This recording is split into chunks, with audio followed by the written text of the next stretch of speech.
Welcome to Raise Women, the podcast. I'm your host, Tash, and this is a podcast where we're all about raising up women in areas of faith, life, and the marketplace. On this episode, we have a very special guest with us, Kerry.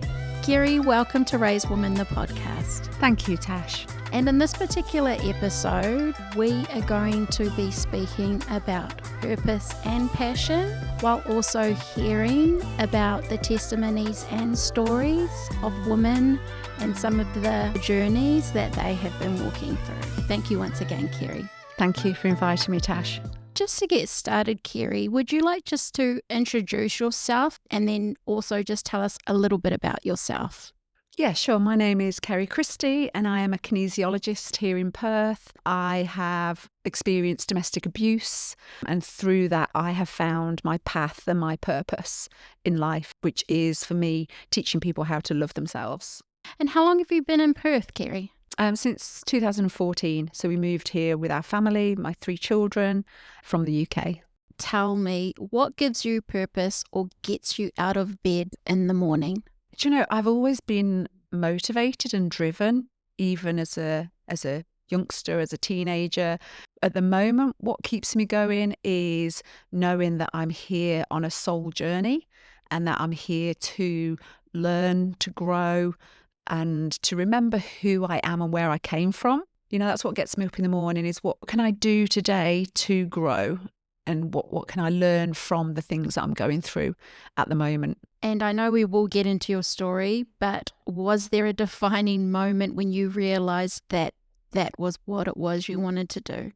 I've always wanted to help people. I've always done jobs from a very young age, which was, you know, whether it's working in nursing homes, working in a hospital, physiotherapy. I've always been around people, loved being around people. But I guess it was the breakdown of my marriage that put me on my path, put me on my purpose, found my purpose and put me on the path. Yeah, I reckon it was the breakdown of my marriage that was my pivotal point. Would you like to share a small part of your journey with us and your story? Yeah, I discovered not long after moving here, I went to therapy because, of course, in those relationships, it's made out that you are the problem. So I went to therapists, did the healing work, didn't help, situation got worse. I ended up telling him to leave 2017. And I would actually say that that's when the abuse got worse. So with these types of people, when you leave, they go for your pain points. So they remove your finances. And then when they finally get to know that there's no way you're going back, that's when they go for your jugular. I will take everything off you. And I was like, yeah, okay, off you go. Thinking, well, he's not going to. And he did. So when you leave these men, you literally have nothing. You know, a lot of women do have to leave these relationships with nothing but a bag on their back and their children. I obviously had my career, but I didn't have finances at the time. I was teaching 3 classes of Zumba a week. That was it. And so I was reliant on him for the finances, but then they start taking that off you. So yeah, it's hard. Looking back now, I'm like, how did I not break? Like how did I even do that? I just had to keep going, you know. And there was days when I would just break down and didn't want to be here anymore. I was like, this is not the life for me. I do not want to live this life anymore. And to this day, I don't even know what kept me going. I guess it was my children, you know, being here for my children. So yeah, it's been a lot. I lost my house through COVID. Then we had COVID. And as we know, that was a hectic time. And all my business was face-to-face. So, of course, I had to close both businesses down at the time, lost my income, wasn't supported by the government because I'm, an immigrant here. So luckily, you know, one of my friends showed up and was like, here, yeah, I'll buy some Zumba classes and some kinesiology sessions off you. So, you know, paid me to keep me going. So, yeah, I lost everything. Then I lost my home because I couldn't afford to keep a home during COVID. So ended up homeless, had to live with a neighbour. It's absolutely surreal. If you looked back, what were the signs that you didn't see back then that you now see? What do those little signs look like? Dishonesty was one of the main ones. You know, he was very dishonest from the beginning and I saw it, but they're very good at covering that up. So to begin with, they tell you it's their ex-partner that caused them to lie. It's their parents, the way they were brought up. And you believe them because you just want to be loved, right? You just want to be in this relationship. So dishonesty, their aggression. If any time you try to go to give them your opinion or to tell them that you don't agree with something, they blow up, they shut you down. And sometimes it's little things, sometimes it's like, oh, I think we should maybe organise this a little bit different. Oh, how dare you, you don't trust me. And you're like, oh, okay. So there was many times in that relationship where he would ask me to do something and I would say no, or I don't think it feels right. Can I move in with you? It's only been 3 months. I don't think so. I had my own house when we got together. I had £30,000 equity in my own home he had nothing. He still lived at home. He had credit cards, asked to move in. I was like, oh, I don't know. And they talk to you and you feel bad for saying no. So then you end up saying yes. I knew that relationship wasn't right for me.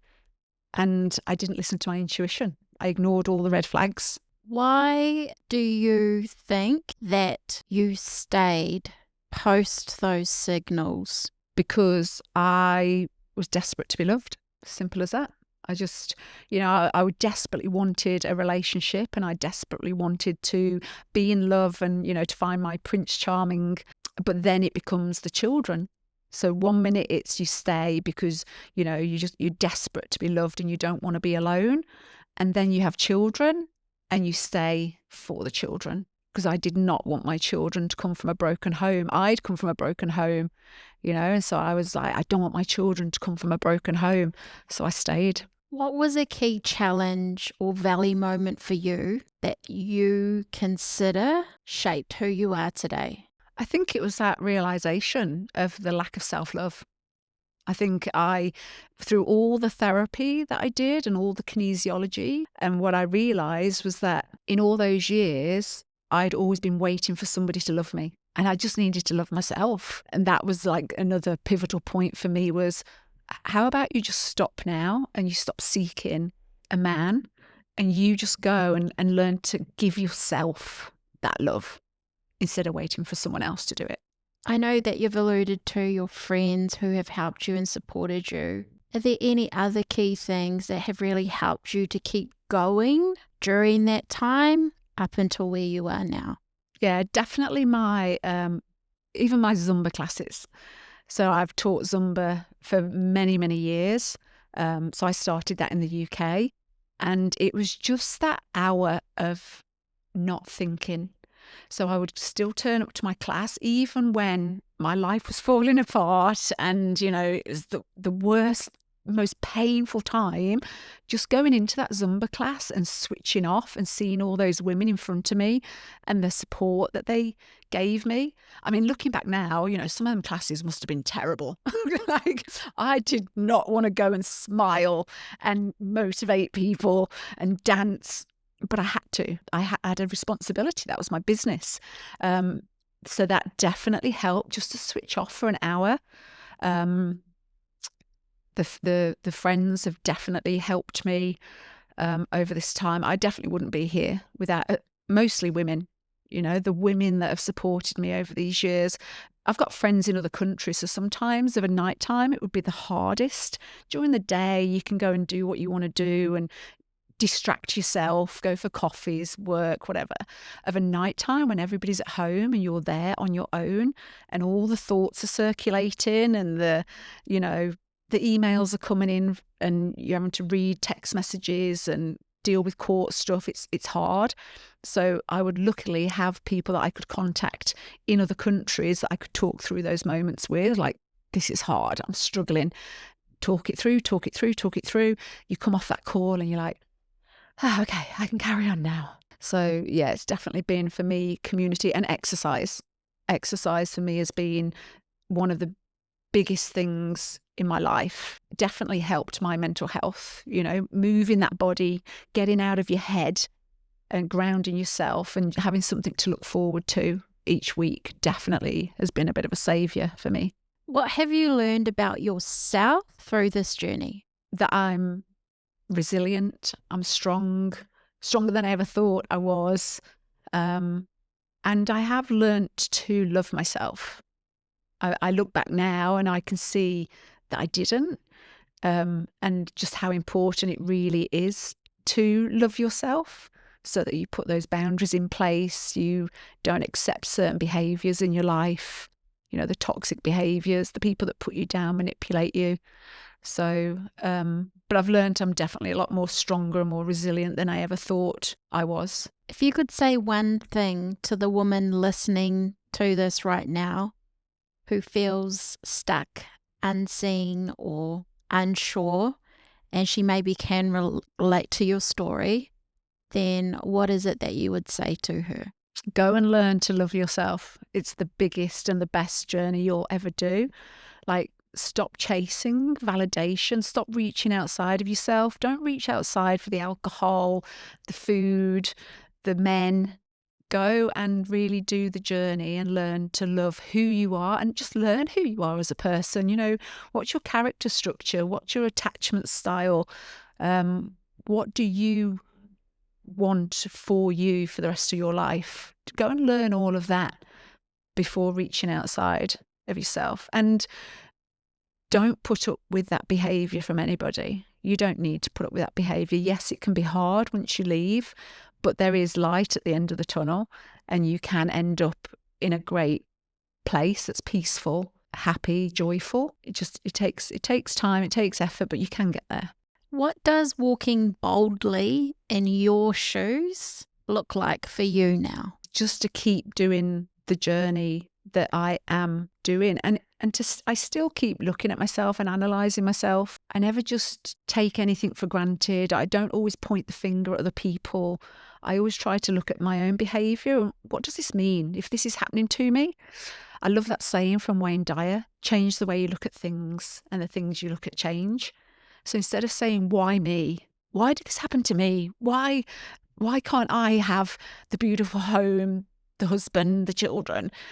I look at it like, well, what is this trying to teach me? What can I learn from this experience? So for me, it's keep doing what I'm doing. It's keep loving my inner child, giving her the love that maybe she didn't experience when she was, that child, and sharing my story, letting other women know that you can get through this and you can come out the other side. What is a truth that has kept you anchored? It's got to be the self-love. And how can people connect with you or support what it is that you are doing? At the moment, it's through my social media. So through all this mess, I look at it that I didn't put myself on timeout. So that's what I look at. What happened when I lost my work rights? I sat and I did lots of meditation. And that's when I came up with the whole Go Love Yourself brand. So at the moment, I'm building that brand. So Instagram, TikTok, Kerry Christie. Is there anything else, Kerry, that you would like to add?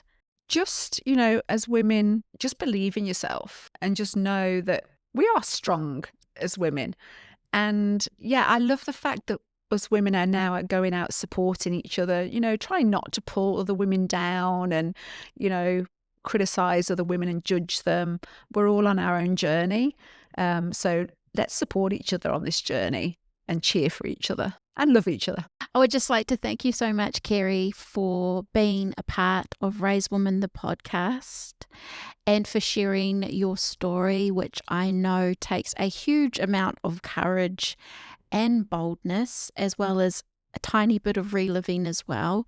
So I just want to thank you so much for being on this podcast. Thank you, Tash, and thank you again for inviting me, and can't wait to see how this evolves in the future for you. Thank you for walking alongside us in this episode and for listening to our series In Her Shoes. Kerry's story is a beautiful reminder that even in life's storms, courage, love and resilience can shine through. Hearing her journey helps us step into her shoes and reflect on our own lives, on the choices we make, the love we give, and the resilience God places within us. I'm your host, Tash. Thanks for joining us on Raise Women the podcast. Just a friendly reminder, we have our monthly ladies events, which we call Rendezvous, in Scarborough on the 18th of October. They are free to join. Don't forget to secure a ticket. It's a great way to get out of the house and meet other women. Visit raisedwoman.com.au to find out more details. Enjoy your week and stay blessed.